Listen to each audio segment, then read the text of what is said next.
Hey there! Have you ever found yourself in a bit of a pickle with your Mac and ended up deleting your Macintosh HD partition?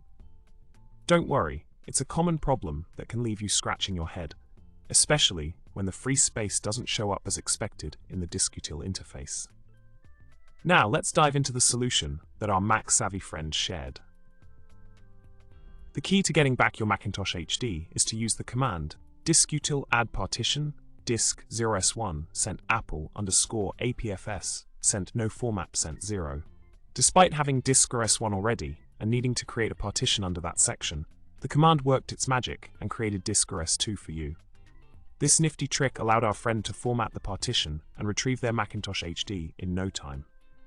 In summary, facing a problem like accidentally deleting your Macintosh HD partition can be quite stressful. However, with the right knowledge and a bit of command line magic, you can restore your Mac to its former glory.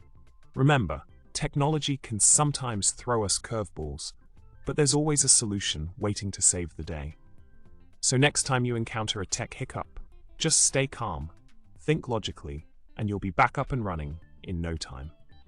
Thanks for watching, and don't forget to subscribe, like, and leave a comment below with your own tech rescue story.